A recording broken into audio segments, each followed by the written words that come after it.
నేనైతే పొరపాటుకు కూడా ఇలాంటి లొకేషన్స్ లో అస్సలు పర్చేస్ చేయను. రీజన్ ఎమోషనల్ కాదు, it's purely numbers and urban math. Let's break down certain locations. There are many such pockets in Hyderabad city. ఒక సింగిల్ కిలోమీటర్ రెసిడెన్షియల్ స్ట్రెచ్ ఉంటుంది. ఆల్రెడీ 6,000 ఫ్లాట్స్ ఆక్యుపైడ్ ఉంటాయి. నెక్స్ట్ 3 years లో ఇంకో 10,000 flats position కి వస్తాయి. And approvals pipeline లో next 1 year లో 6,000 more flats will get approved. So this belt is already committed to 22,000 homes. ఇక్కడ ఫ్యూచర్ ప్లానింగ్ క్వశ్చన్ కాదు, this is already decided density. ఇప్పుడు population match చూద్దాము. Conservative గా తీసుకుంటే ఒక్కొక్క ఫ్లాట్ కి 3 members లెక్క 22,000 into 3 is 66,000 people. ఒకవేళ 4 members తీసుకుంటే 88,000. మీనింగ్ జస్ట్ 1 kilometer లో ఒక స్మాల్ టౌన్ పాపులేషన్ ప్యాక్ అయిపోతుంది. ఇప్పుడు డైలీ లైఫ్ స్టైల్ ట్రాన్స్లేట్ ఎలా అవుతుందో చూద్దాం.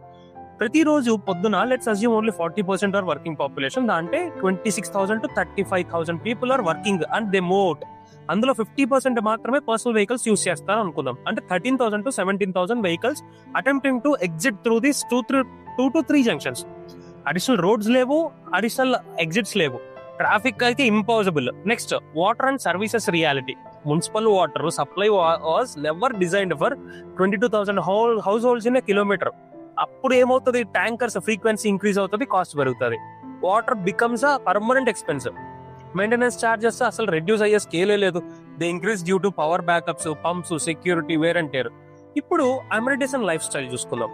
ఇప్పుడు అసలుకి ఎంత బ్రూటల్ రేషియో అంటే ఒక జిమ్, ఒక పూలు, ఒక క్లబ్ హౌస్ వేల మందికి ఉంటది అనమాట. This is not luxury living, this is shared urban survival. Schools, clinics, super markets అవన్నీ ఫస్ట్ రావు, పీపుల్ వస్తారు, ఫెసిలిటీస్ తర్వాత వస్తాయి. ఫస్ట్ 2 to 3 years పేరెంట్స్ అందరు స్కూల్స్ కోసం బయటికి, సీనియర్స్ హెల్త్ కేర్ కోసము, డైలీ నీడ్స్ కోసం సూపర్ మార్కెట్లకు బయటికి. ఇది ఇన్వెస్ట్మెంట్ రియాలిటీ. ఇప్పుడు 22,000 homes రీసేల్ కి పరంగా చూసుకుంటే ఎట్లుంటది, రెంటల్ పరంగా చూసుకుంటే ఎట్లుంటది, నెగోషియేషన్ అప్పుడంతా కూడా టెనెంట్ చేతిలో ఉంటది.